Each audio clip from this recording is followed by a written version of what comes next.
Hello बच्चों, कैसे हैं आप लोग। आज हम लोग कोफैक्टर के बारे में पढ़ेंगे। कोफैक्टर्स बेसिकली क्या है, 11th क्लास का बायोमॉलिक्यूल का लास्ट टॉपिक है। बायोमॉलिक्यूल का लास्ट टॉपिक है। ये बहुत इंपॉर्टेंट टॉपिक है। यहां से क्वेश्चंस पूछे जाते हैं बोर्ड में एज वेल एज नीट के एग्जाम में भी। तो देखते हैं कोफैक्टर्स होते क्या हैं।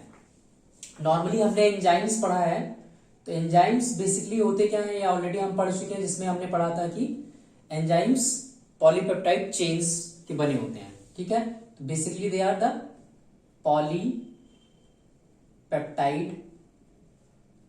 Chains.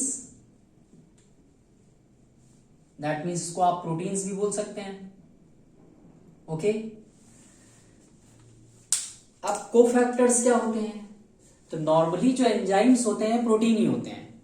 All the enzymes are protein, ये हमने ऑलरेडी पढ़ रखा है। But there are some enzymes that needs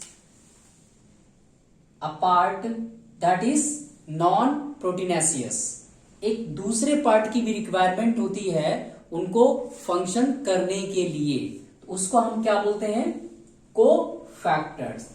तो basically cofactors are the component of some enzymes that are non proteinaceous in nature. Okay, अब तो ये क्या हो गया आपका, जो कोफैक्टर्स होंगे, इंपॉर्टेंट चीज है, they are the non proteinaceous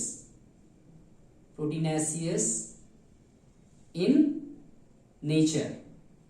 okay, ये क्या होगा आपका, प्रोटीन पार्ट होगा, एपो एंजाइम। तो एंजाइम जब बनेगा तो इसमें दो पार्ट होंगे, कोफैक्टर्स होंगे, दूसरे क्या होंगे, एपो एंजाइम्स होंगे। एपो एंजाइम क्या होगा आपका, प्रोटीन पार्ट होगा।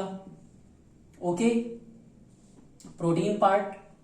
एंड जो आपका कोफैक्टर्स होंगे ये बेसिकली क्या होंगे, नॉन प्रोटीनेसियस पार्ट होंगे। ओके, नॉन प्रोटीन पार्ट होगा।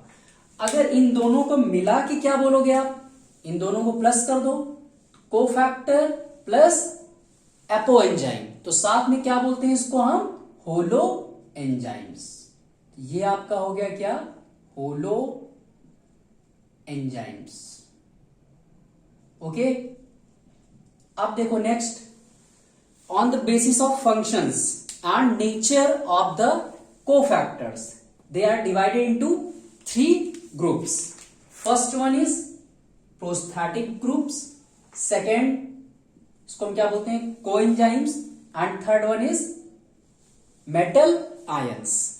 ये आपके कोफैक्टर्स हो गए 3, और इनकी रिक्वायरमेंट होती है किसी एंजाइम को फंक्शन करने के लिए। Not all but there are some enzymes, उनको फंक्शन करने के लिए ये 3 आपके हो गए cofactors, prosthetic group, coenzymes and metal ions. इनकी रिक्वायरमेंट होती है। Without these cofactor the enzyme is non functional.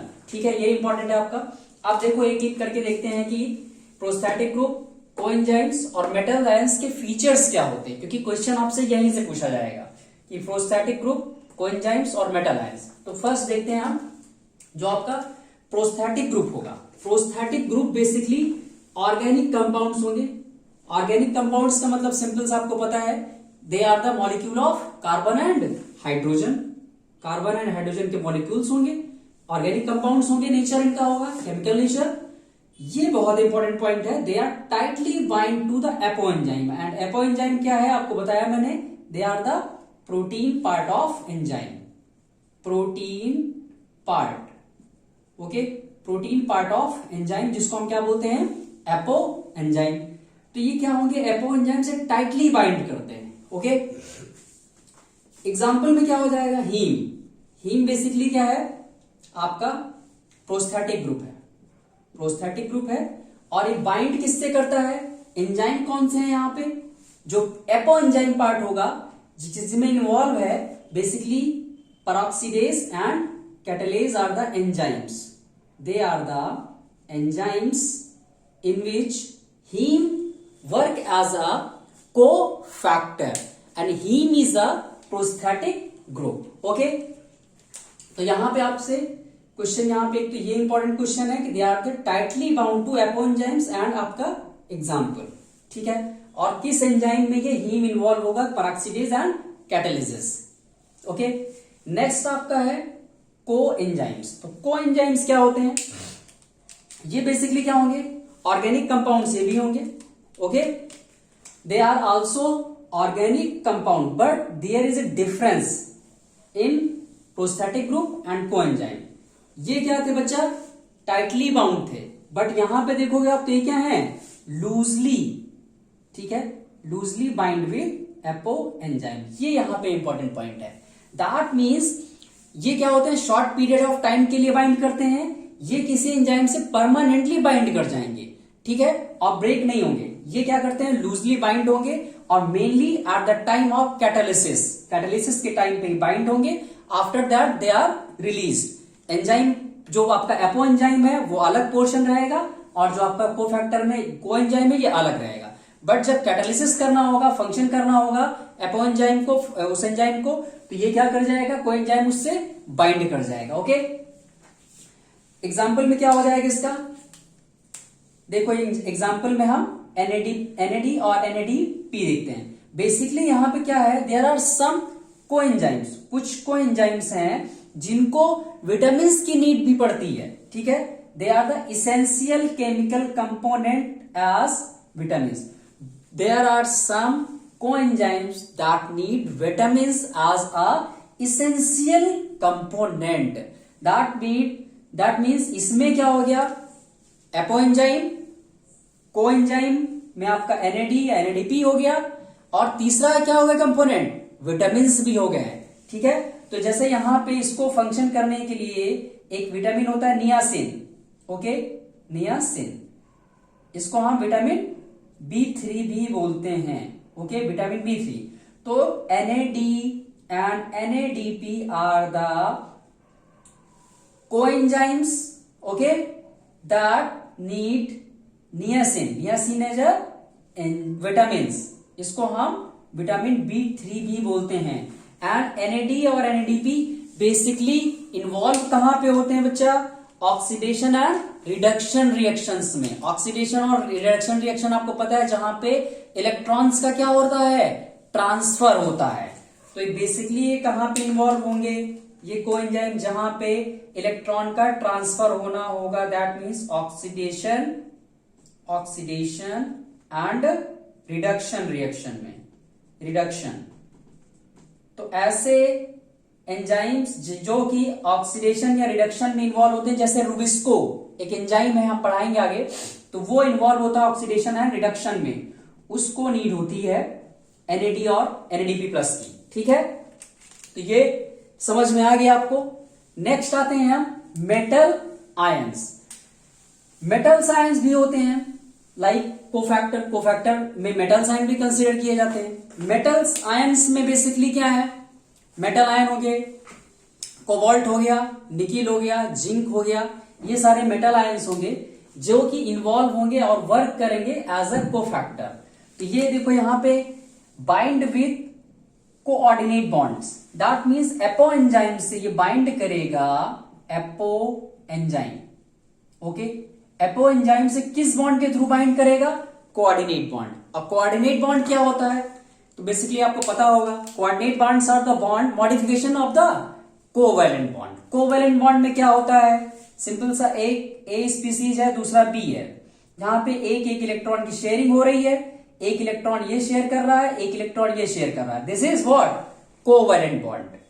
Coordinate bond में क्या होता है, जो शेयरिंग होती है उसमें से कोई एक स्पीसीज क्या करेगा, शेयरिंग करेगा। दैट मीन्स दोनों के दोनों इलेक्ट्रॉन जो शेयर किए जाएंगे वो या तो A करेगा या B करेगा, दोनों का इन्वॉल्वमेंट शेयरिंग में नहीं होता है। तो basically coordinate bonds are the modification of what, covalent bonds, okay.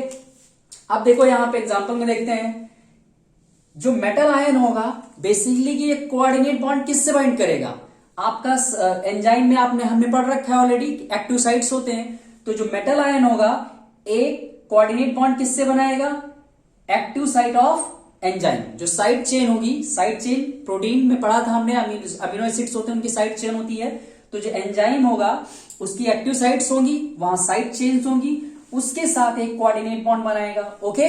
और दूसरा जो कोऑर्डिनेट बॉन्ड बनेगा वो किससे बनाएगा, this is what, substrate, this is what substrate, and this is what metal ion हो गया, and this is what enzyme.